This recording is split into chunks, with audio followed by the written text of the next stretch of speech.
अगर मैं एक बहुत ही सिंपल क्वेश्चन से स्टार्ट किया एंड अगर मैं आपको पूछा फाइंड 50%, फाइंड 50%। अब मैंने क्लास में भी देखा है कि बहुत सारे बच्चे, जब मैं पूछता हूँ कि फाइंड 50%, स्टूडेंट्स बोलते हैं कि 50% इज 1/2। सही है, 50% इज 1/2, बट मैं बोल रहा हूँ फाइंड 50%। तो अब आप सोचिए 50% आप किस चीज का निकालोगे? इंडिया के पॉपुलेशन का 50%, या नंबर ऑफ कोविड केसेस का 50%, या मेरी सैलरी का 50%, या मेरे वेट का 50%? 50% ऑफ व्हाट? 50% of what? ये तो बोला ही नहीं है, सवाल में सिर्फ बोला है कि फाइंड 50%, पर वो 50% किस चीज का 50% निकालना?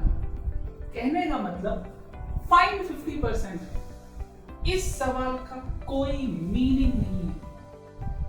इस सवाल का कोई मीनिंग नहीं है। हमेशा याद रखिए, percentage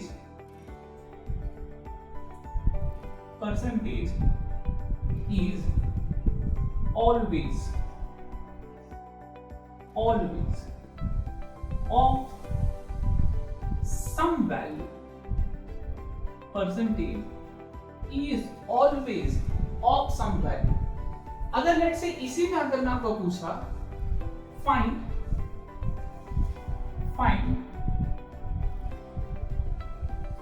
50% of let's say 360।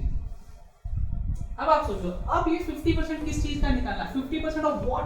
50% of 360। So percentage is always of some value, and इस सम वैल्यू को हम बोलते हैं बेस। परसेंटेज में ऐसा कोई सवाल कभी नहीं आएगा जिसे उस परसेंटेज को बेस नहीं है। हमेशा याद रखिए, परसेंटेज का सिंबल दिखते ही आपके दिमाग में ये सवाल आना चाहिए, परसेंटेज ऑफ व्हाट? और इस व्हाट का आंसर आ गया, मतलब आपको बेस मिल गया। 50% of what? 50% of 360। So my 360 is the base. हमेशा सवाल में सबसे पहले उस परसेंटेज का बेस आइडेंटिफाई करिए। लेट्स से अगर मैं आपको बोला the number of boys are 75% of number of girls, तो आप सोचो ये 75% of what? 75% of number of girls. So my number of girls is the base. अगर लेट्स से अगर मैं आपको पूछा milk is 80% of the solution. Milk is 80% of the solution. So 80% of what? 80% of the total solution. So this will be my base. तो percentage में ऐसा कोई सवाल नहीं आएगा जिसमें उस परसेंटेज को बेस नहीं है। Percentage is always of some value, और इस वैल्यू को हम लोग बोलते हैं बेस। तो परसेंटेज का सिंबल दिखते ही आपके दिमाग में सबसे पहले सवाल आना चाहिए, उस परसेंटेज का बेस क्या है? 50% ऑफ व्हाट? 50% ऑफ 360। तो 360 is my base. Number of boys are 75% of number of girls. 75% of what? Number of girls. So my number of girls is the base. And similarly, milk is 80% of solution. 80% of what? 80% of solution. So my solution will be base. Usually, of के बाद जो भी आएगा ना, वो होता है base. Usually, of के बाद जो भी आता है, वो होता है base. Now let's see some of the examples. Let's see few examples. सबसे पहले परसेंटेज में बेसिकली दो टाइप के सवाल आते हैं। पहला, जहां पर परसेंटेज is given और दूसरा percentage is asked. दोनों के एग्जाम्पल्स देखते हैं. For example find 40% of 160 and 40 is what percent of 160. दोनों सवालों में मैं नंबर सेम ही रखे, बट हाँ दोनों में डिफरेंस है.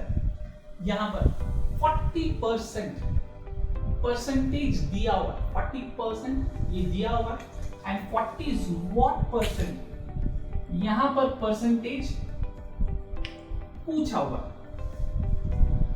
अगर मैं इन दोनों सवालों को बहुत ही बेसिक या स्कूल के स्टेप बाय स्टेप अगर मैं सॉल्व किया स्कूल के मेथड में, तो ये बनेगा 40% विल बी 40/100 ऑफ का मतलब मल्टीप्लिकेशन और ये 160, ये बन जाएगा 0 0 cancel 0 0 cancel 16 4 it will be 64.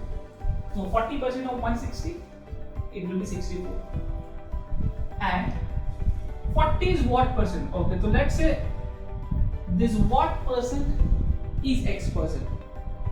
Percentage की वैल्यू क्या है नहीं पता, तो let's say if this is x percent, तो ये बन जाएगा 40 is equals to x percent, it will be x by 100 of का मतलब multiplication and this will be 160. And जब हम इसे सॉल्व करेंगे ये जीरो कैंसिल आउट होगा, 4 सा कैंसिल आउट होगा, 4 25 सा, तो x will be 25%. X will be 25%.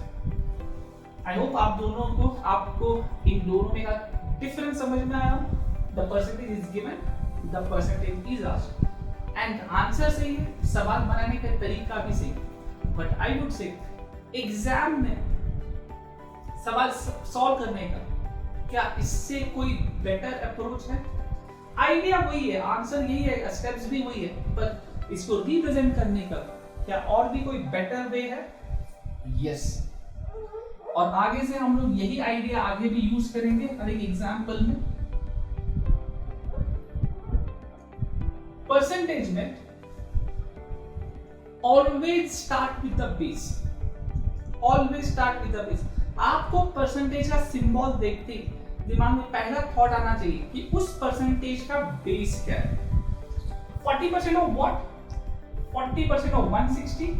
So this 160 is my base. 40 is what percent of 160? X percent. X percent of what? X percent of 160. So this 160 is my base. Is my base. And अब base के याद रखिए हमेशा दो ideas होंगे. Base या तो multiplying factor के साथ रहेगा और डिनोमिनेटर में रहेगा,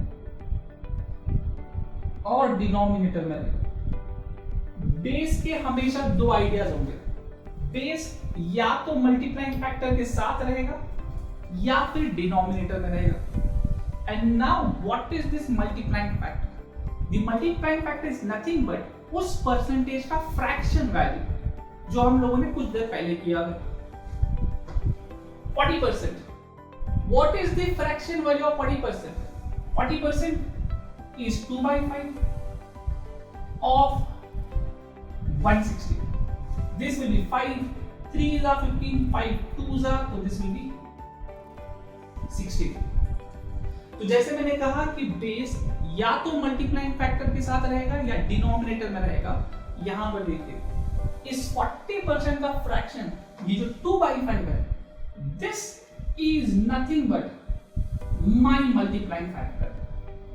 this 2/5 is nothing but my multiplying factor. And ये जो बेस 160 है वो मल्टीप्लाइंग फैक्टर के साथ मल्टीप्लाइंग फैक्टर को मल्टीप्लाइंग फैक्टर इसलिए बोलते हैं क्योंकि वो मल्टीप्लाई ही करता है। सो 2/5 इंटू 160।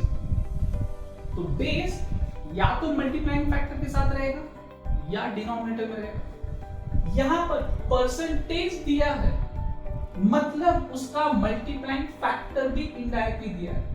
तो इस केस में बेस होगा मल्टीप्लाइंग फैक्टर के साथ। और अब यहां पर सोचो, यहां पर परसेंटेज ही दिया नहीं है।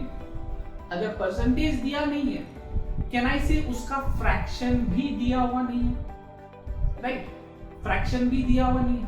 तो इस केस में ये जो बेस है वो आएगा डिनोमिनेटर में, वो आएगा डिनोमिनेटर में। तो 160 आएगा यहां, 40 आएगा यहां, ये बन गया फ्रैक्शन। मुझे चाहिए आंसर परसेंटेज में, या तो इसे मल्टीप्लाई बाय 100 करो और ऐसे सोचो 0 0 कैंसिल, 4 1 जा 4 जा।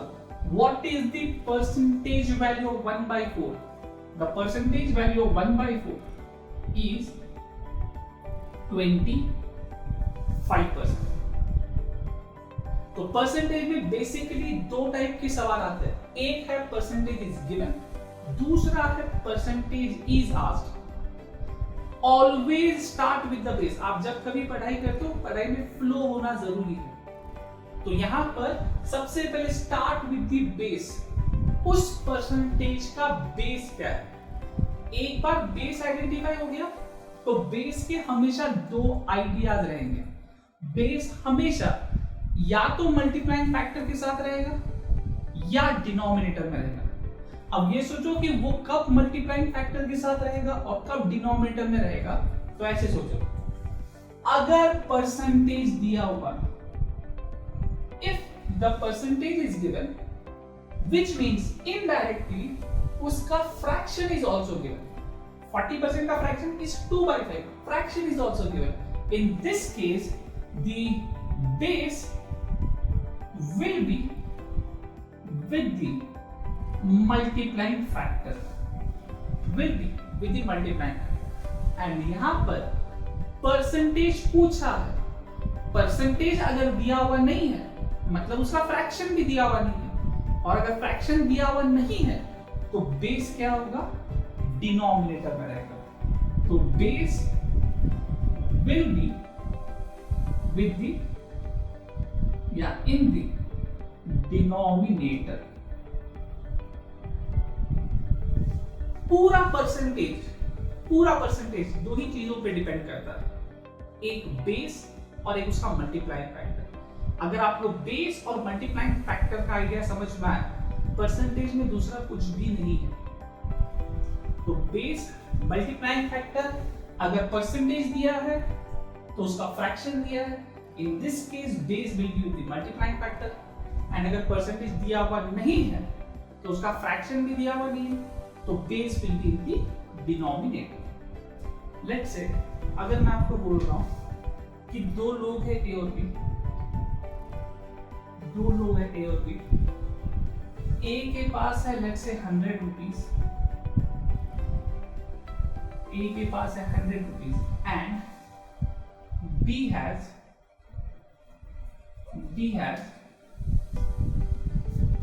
20 rupees more. B has 20 rupees more. A के पास है 100 रुपए, B के पास 20 रुपए ज्यादा है।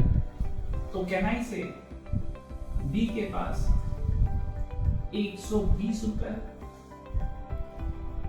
और लेट्स से अगर A के पास 100 रुपए है और B के पास 20 रुपीज लेस, B के पास 20 रुपए कम है, A से 20 रुपए कम। तो अगर A के पास 100 रुपए, B के पास 20 रुपए कम, तो कैन आई से B के पास 80 रुपीज, राइट? सो नाउ कहने का मतलब ये 20 रुपीज मोर और 20 रुपीज लेस का मीनिंग, अगर ये ए के पास 100 रुपए और बी के पास 120 रुपए, इन दोनों का डिफरेंस इज 20. इन दोनों का द डिफरेंस इज 20. ए के पास 100 रुपए, बी के पास 80 रुपए. इन दोनों का डिफरेंस इज 20 रुपीज.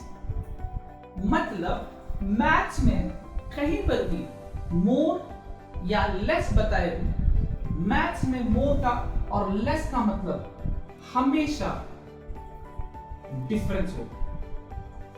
हमेशा 100 रुपए 20 रुपए ज्यादा 120, तो 120 और 100 का डिफरेंस इज 20. 120 रुपीज लेस 80, 180 का डिफरेंस इज 20. तो हमेशा याद रखिए मैथ्स में मोर और लेस का मतलब ये हमेशा डिफरेंस होगा. एंड अब इसी के ऊपर अगर मैं कुछ सवाल किया, लेट्स से मैंने आपको स्टार्टिंग में बताया था कि ऑफ के बाद मोर देन के बाद और लेस देन के बाद, मैंने आपको स्टार्टिंग में बताया था ऑफ के बाद जो भी आता है वो होता है बेस. सिमिलरली अब से याद रखिए ऑफ के बाद मोर देन के बाद और लेस देन के बाद जो भी आएगा वो होगा बेस. वो होगा बेस. ऑफ के बाद मोर देन के बाद और लेस देन के बाद जो भी आएगा वो होगा बेस. और बेस के हमेशा दो आइडियाज होंगे. एक बेस या तो होगा मल्टीप्लाइंग फैक्टर के साथ या बेस होगा डिनोमिनेटर में, या बेस होगा डिनोमिनेटर में. तो अगर मैं एक छोटा सा सवाल किया, लेट्स से अगर a की वैल्यू है 20, b की वैल्यू है 40 और लेट्स से c की वैल्यू है 50,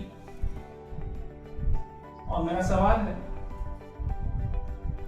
a is what percentage of b, b is what percentage of c,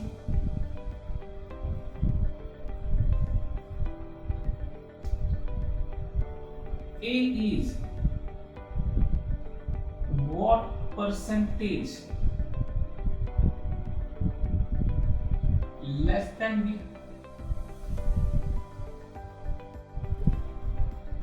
b is what percentage, yeah, b is what percentage less than c, a is what percentage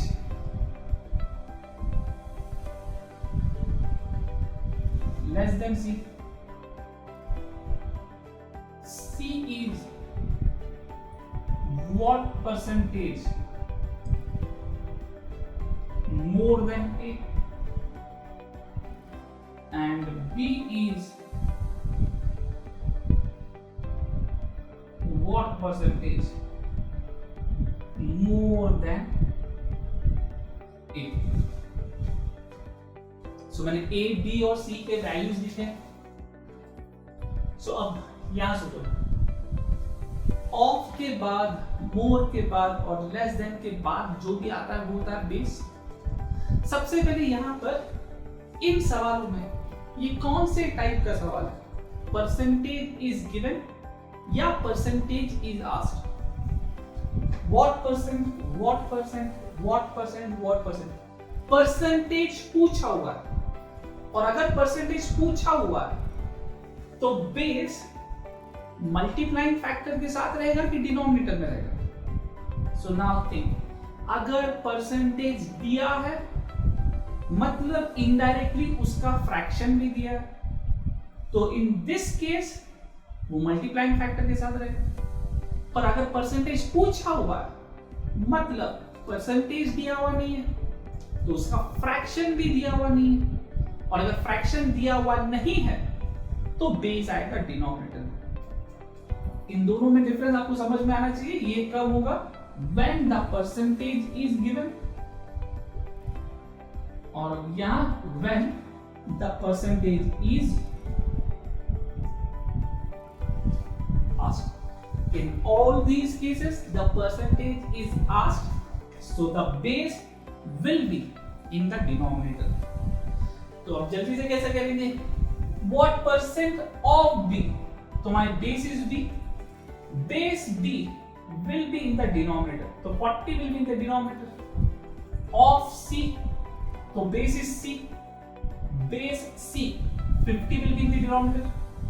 less than के बाद B है, less than के बाद C है, तो यहां पर B आएगा डिनोमिनेटर में 40 और यहां C आएगा डिनोमिनेटर में 50।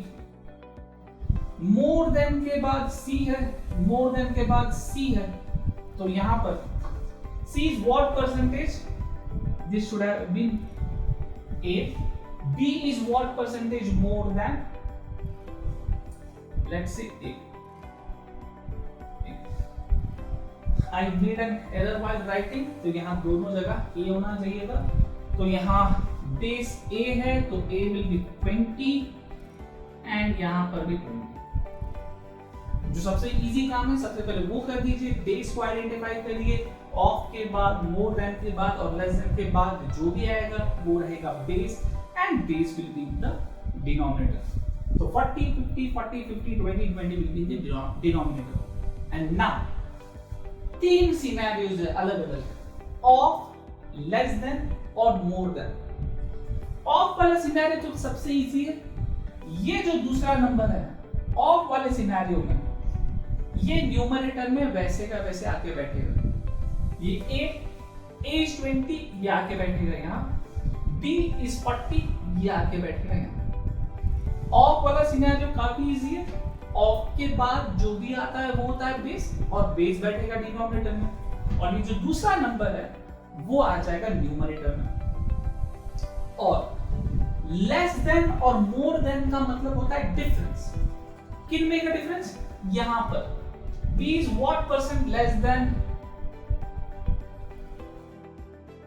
B is what percent less than, this should have been C. This should have been C.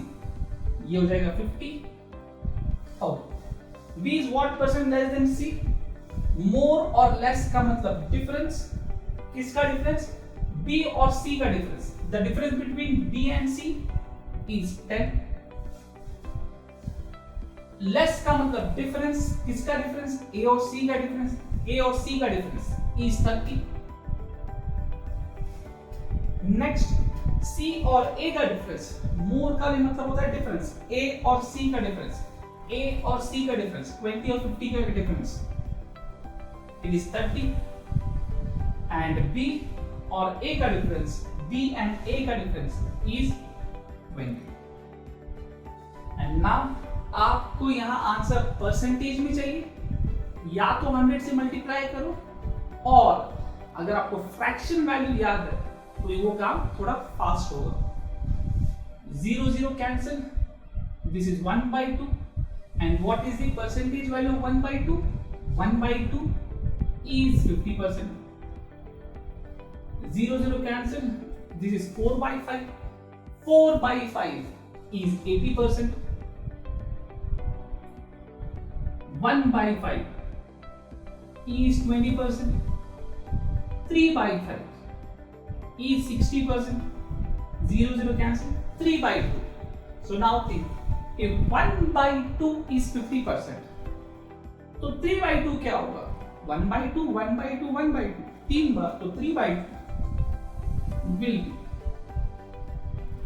150%। And यहां पर 20 और 20 कैंसिल, ये बचा 1। What do you mean by 1? 1 in percentage is 100%. I hope ये सभी को समझ में आया हो।